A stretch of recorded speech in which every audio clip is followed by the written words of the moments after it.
Hello and welcome to KLM Institute. Saudi Arabia has made a historic move by officially ending the Kafala system, a decades-old labor sponsorship model that governed the lives of millions of foreign workers, including more than 2.6 million Indians. This marks one of the biggest social and labor reforms in the Gulf region's history.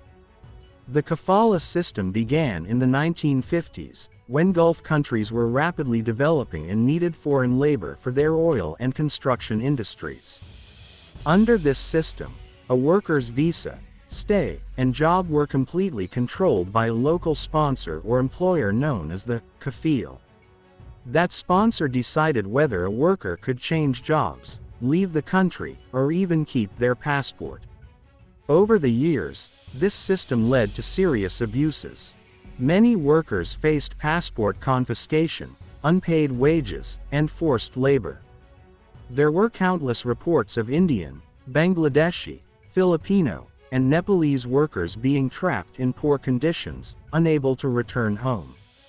Some tragic incidents, including deaths from overwork and suicides due to debt and exploitation, drew global criticism.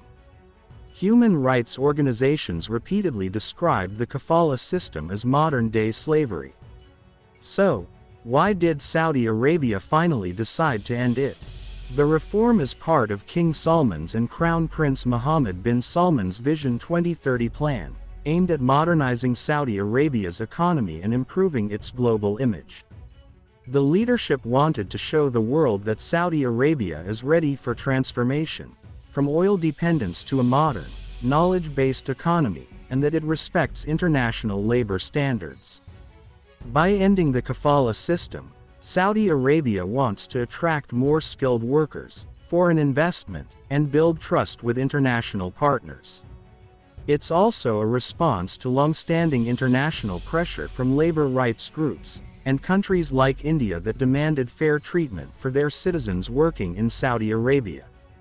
So, what exactly has changed after the end of Kafala? Now, foreign workers can change jobs after completing their contract or by giving proper notice, without needing permission from their previous employer. They can also leave and re-enter Saudi Arabia freely using government portals instead of waiting for employer approval. All employment contracts will be digitally registered, ensuring transparency, fair wages, and legal protection for both workers and employers. For Indian workers, this is a massive relief. Around 2.6 million Indians currently work in Saudi Arabia across sectors like construction, healthcare, and domestic work. Many of them have faced restrictions and exploitation under Kafala.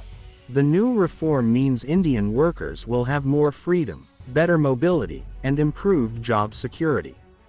They can now move to safer or better-paying jobs, report abuse more easily, and travel home without fear of losing their visa.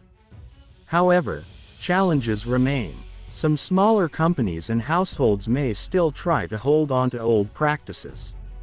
The real change will depend on implementation, whether authorities truly enforce the new laws, and whether workers are educated about their rights. The Indian government will also need to work closely with Saudi officials to ensure Indian workers benefit fully from the reform.